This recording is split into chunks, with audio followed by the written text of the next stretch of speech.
दविंदर सिंह राणा है जिन्होंने अली मोहम्मद सॉरी इसको राथर साहब को यूज़ किया, बैंक से करोड़ों के हिसाब से लोन लिया। इंक्वायरी करें सरकार, 300 करोड़ 4% के हिसाब से पैसा लिया हुआ है।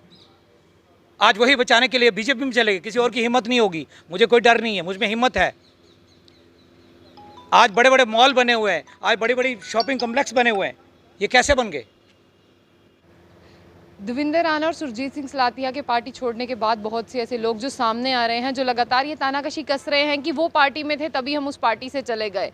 लेकिन ऐसा क्या था कि 25-26 सालों से किसी ने जो है एक लाइन भी नहीं बोली थी या एक मुद्दा नहीं उठाया था। उनके जाते ही सबको ऐसा लग रहा है और सबने ऐसा कहना शुरू कर दिया कि उनकी वजह से हम पार्टी में नहीं थे। लेकिन 25-26 सालों के एक लंबे कार्यकाल की बात करें, ये सब लोग कहाँ थे और इन सब लोगों ने कभी आवाज़ क्यों नहीं उठाई? इसके साथ हम फारूक अब्दुल्ला और उमर अब्दुल्ला की बात करें, उन्होंने बहुत जो है विश्वास उनके ऊपर दिलाया था, लेकिन लगता है आज उनका जो विश्वास है वो चकनाचूर हो चुका है। और आपने ऐसा भी देखा होगा एक ट्वीट के माध्यम से कि उन्होंने कहा कि सीएम कैंडिडेट जो है वो देविंदर सिंह राणा ही हैं, अगर वो बीजेपी का दामन थाम चुके हैं तो। इसी के साथ हमारे साथ सैयद चौधरी हैं, हम इनसे बात करते हैं, जो सोशल एक्टिविस्ट भी हैं, गुजरों की बात भी करते हैं, दोदी गुजर एसोसिएशन के प्रेसिडेंट भी हैं। और साफ तौर पर मैं अभी आपको बताना चाहूँगी, ये भी वही शख्स हैं जो पहले एनसी में थे, तो इन्हीं से जानते हैं। ये वाइस प्रेसिडेंट थे जम्मू प्रोविंस के, मैं कहूँगी फॉर्मर वाइस प्रेसिडेंट थे ये जम्मू प्रोविंस के। तो इनसे जानते हैं आखिर क्या हो गया, ये भी इतने सालों के बाद में सामने आए हैं। सर, सबसे पहले मैं आपसे ये जानना चाहूँगी कि पार्टी छोड़ने के बाद ही सब सामने क्यों आ रहे हैं, पहले क्यों नहीं है? शुक्रिया आशिया जी, और आपके बुलेटिन जम्मू बुलेटिन का शुक्रिया। आपने कहा कि आज ही क्यों सामने आ रहे हैं सारे। देखिए, नेशनल कॉन्फ्रेंस जो पार्टी है, एक ये लोगों की पार्टी है, ये किसी एक कॉरपोरेशन की पार्टी नहीं है। इसमें गरीब लोगों का दिल धड़कता है। जब से देविंदर राणा साहब इसमें थे, ये नेशनल कॉन्फ्रेंस नहीं थी, ये नेशनल कॉरपोरेशन लिमिटेड थी। मैं, जितनी मेरी उम्र है 36-37 साल, बचपन से मैं इससे जुड़ा था, फारूक साहब से जुड़ा था, उमर साहब से जुड़ा था, मेरा स्कूल भी था। बट एक बात कहूँगा कि जो शेख अब्दुल्ला साहब की आइडियोलॉजी से लोग जुड़े हुए थे, उनको बड़े तरीके से अलग किया गया। मादरे मेहरबान से जुड़े हुए थे, उनको बड़ी सावधानी से ख़त्म किया गया, चाहे वो कठुआ से हो, चाहे वो जम्मू से हो, सांबा से हो, पीर पंजाल से हो या चिनाब वैली से हो। कुछ वर्कर्स दबे कुचले यहाँ रुक गए। मैं बड़ी बार कहता रहता हूँ कि 96 में एनसी ने 56 से 60 सीटें ली थी। लास्ट मोमेंट तक 2014 में एनसी 16 पर पहुँच गई। उस 16 पर पहुँचने का मेन कारण रहा कि कुछ ब्लैक शीप्स ऐसे आ गए। मैं किसी एक मज़हब और ज़ात की बात नहीं करूँगा, इस पार्टी के अंदर कॉर्पोरेट सेक्टर घुस गया, जिन्होंने ठीक ठाक बिज़नेस किया। उन्होंने अपने फ़ायदे के लिए, जैसे उमर साहब ने परसों कहा भी था, अपने हमारे चीफ मिनिस्टर साहब उमर साहब को इस्तेमाल ही कहूँगा किया, उनका यकीन जीता और ऐसे ऐसे काम किए सरकार के दौरान कि इतने बड़े राजनेता को इस्तेमाल कैसे कर सकता है? देखो, राजनेता ने परसों खुद कहा कि मैं इस्तेमाल हुआ हूँ, मेरा उन पर ब्लाइंड फेथ था देविंदर राणा साहब पे। मेरे पास बहुत सारी मिसालें ऐसी हैं। जब सरकार थी, मैं कठुआ से बिलोंग करता हूँ और मैं जम्मू प्रोविंस यूथ विंग का वाइस प्रेसिडेंट रहा हूँ। बहुत सारी ऐसी मिसालें थी जिसकी वजह से मुझे उमर साहब ने ख़ास कहा कि तुम देविंदर राणा के ख़िलाफ़ लॉबिंग कर रहे हो। मैं एक छोटा सा वर्कर था और मुझे बहुत कुछ सुनने को मिला उस टाइम। मेरा स्कूल है मादरे मेहरबान कठुआ में, उस स्कूल को भी गालियाँ निकाली गई। बट आज खुशी इस बात की है कि नेशनल कॉन्फ्रेंस उसी 16 से 56 की तरफ जाएगी। आज वो वर्कर जो बहुत डिजेक्टेड था, जो बहुत मायूस था पिछले 6-7 साल से, जब से ये कॉरपोरेशन लिमिटेड बनी थी, आज फिर नेशनल कॉन्फ्रेंस बन रही है। आज फिर शेख अब्दुल्ला की पीपल्स मूवमेंट बन रही है। मैं इसको नेशनल कॉन्फ्रेंस नहीं कहूँगा, पीपल्स मूवमेंट बन रही है। मैं कह रहा हूँ आज कि आप लिख लीजिएगा, नेशनल कॉन्फ्रेंस किसी एक आदमी पर नहीं टिकी है। नेशनल कॉन्फ्रेंस एक गरीब के खून से सींची गई पार्टी है, गरीब के खून से, मेहनत से बनी हुई पार्टी है। ये उन लोगों की पार्टी है जो सेल्फलेस थे। ये उन लोगों की पार्टी है जिन्होंने शेख अब्दुल्ला साहब के साथ चले हैं। ये वो पार्टी है जिसकी अपनी आइडियोलॉजी और सोच है। देविंदर सिंह राणा जी ने तो रिज़ाइन दिया, सुरजीत सिंह सलाथिया और 17 और बंदों ने भी रिज़ाइन दिया। क्यों? पार्टी खोखली हो गई है ना, अब कमज़ोर हो गई पार्टी। जिन 17 लोगों की आप बात कर रहे हो, उनका बेस ही नहीं है। और जिन 17 लोगों की आप बात कर रहे हो वो जम्मू डिस्ट्रिक्ट है। और जिन 17 लोगों की आप बात कर रहे हो वो कुछ दिन पहले बनाए गए। जिन लोगों की आप बात कर रहे हो वो प्लान्ड तरीके से रिज़ाइन हुए हैं। मैं किसी एक का नाम नहीं लूँगा उन लोगों की। नेशनल कॉन्फ्रेंस में ऐसे उनसे 10 गुना ज़्यादा लोग वापस आए हैं। जब आप पार्टी में है ही नहीं तो आप उनकी पार्टी में मैं पार्टी में हूँ, मेरा दिल नेशनल कॉन्फ्रेंस में है, मैं जीता मरता उसके लिए हूँ। मुझे वर्कर बनाएंगे, मैं वर्कर बन जाऊँगा। मैं नेशनल कॉन्फ्रेंस जिस दिन से, मैंने पहले ही कहा था कि जिस दिन से देवेंद्र राणा साहब जाएंगे, मेरे आने से कोई पार्टी को बड़ा फ़ायदा नहीं होगा, ना मेरे जाने से नुकसान होगा।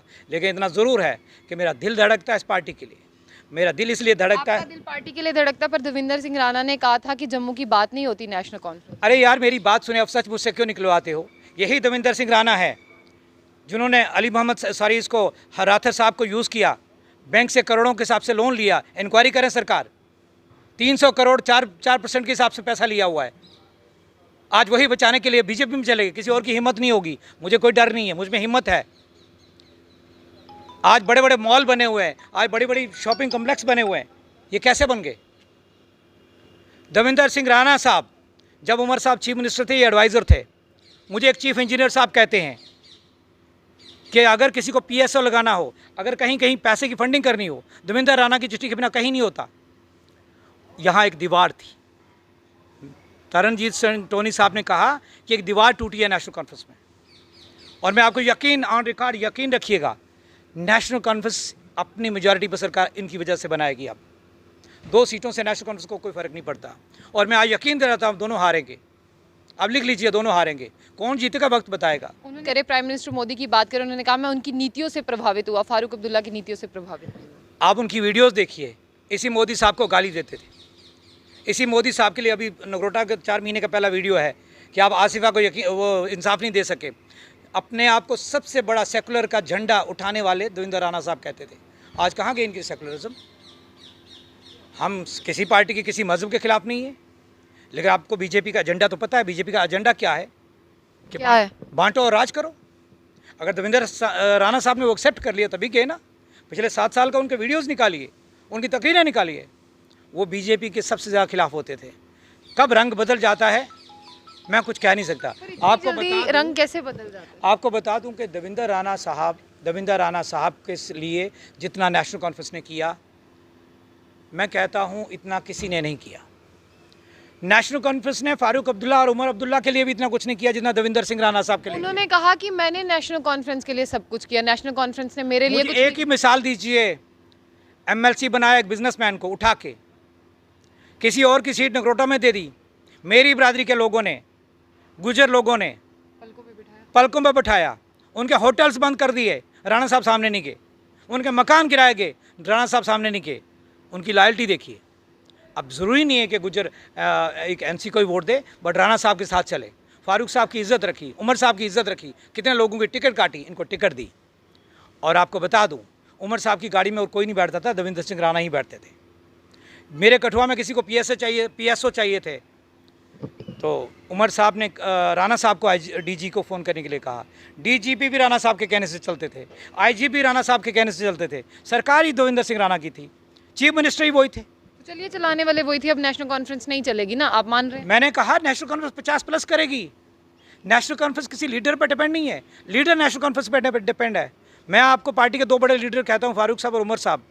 मैं आज आपको ये कहनी नहीं चाहिए, बट नेशनल कॉन्फ्रेंस उन पर भी नहीं। नेशनल कॉन्फ्रेंस शेख अब्दुल्ला साहब की सोच पर चलती है, नेशनल कॉन्फ्रेंस उनकी आइडियोलॉजी पर चलती है। नेशनल कॉन्फ्रेंस महादरी मेहरबान के बताए हुए कामों पर चलती है। वो मजहब ज़ात पर नहीं चलती, वो सबको बराबर लेकर चलती है। ऐसा भी कहा गया कि नेशनल कॉन्फ्रेंस गुपकारियों की पार्टी है। गुपकार पाकिस्तान में क्या? मुझे बताएं, गुपकार इंडिया में पाकिस्तान में? कश्मीर में। कश्मीर इंडिया में पाकिस्तान में? मुझे इस बात का जवाब दे दे।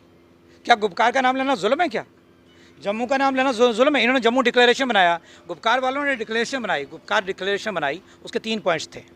मुझे जम्मू वाले बताएं, देवेंद्र सिंह राणा साहब और असलातिया साहब। मैं एक अदना सा वर्कर हूँ, नेशनल कॉन्फ्रेंस से था, डेलीगेट था, वाइस प्रेसिडेंट था यूथ विंग का। आज मैं ये पूछना चाहता हूँ एज ए जम्मू का सिटीज़न कि मैं भी जम्मू का हूँ, मैं भी कठुआ का हूँ। मुझे बताएं कि आपका डिक्लेरेशन में एजेंडा क्या है? जम्मू डिक्लेरेशन, उसका डॉक्यूमेंट क्या है? जम्मू डिक्लेरेशन में आपने पिन पॉइंट क्या किया है कि हम क्या करेंगे? यहाँ के मुसलमानों के लिए क्या करेंगे? यहाँ के सिखों के लिए क्या करेंगे? यहाँ के क्रिश्चियंस के लिए क्या करेंगे? यहाँ के हिंदू भाइयों के लिए क्या करेंगे? यहाँ के शेड्यूल कास्ट के लिए क्या करेंगे? कहाँ है वो? ये ड्रामा था। और 4 दिन तक मैं बताऊं आपको, एक सनसनी बनाई हुई, मैं सोशल मीडिया को कोसूंगा। यहाँ पे एक सनसनी बना के रखी थी, मैं कहीं नहीं जा रहा हूँ, मैं अभी यहाँ हूँ, अब यहाँ हूँ, कल क्या होगा कौन जानता है। ये सब ड्रामा था। सब ड्रामा था कि मीडिया की अट्रैक्शन बढ़े और मैं मीडिया में बड़ा लीडर बनूं। जितना लीडर उनको उमर अब्दुल्ला साहब ने बनाया, लिख लेना आशिया जी, मैं मीडिया पे कह रहा हूँ, जितना उमर अब्दुल्ला साहब ने उनको लीडर बनाया ज़िंदगी में कोई नहीं बनाएगा। जितना फारूक साहब ने बनाया कोई नहीं बनाएगा, और जितना नेशनल कॉन्फ्रेंस ने बनाया कोई नहीं बनाएगा। मेरी यही बात है। मैं उनसे फिर कहना चाहूँगा कि देखिए 1 साल के अंदर क्या हाल होता है उनका। और बीजेपी वालों से गुजारिश करूँगा, मेरे सारे दोस्त हैं बीजेपी वाले, कि बड़े बिजनेसमैन हैं, बच जाना।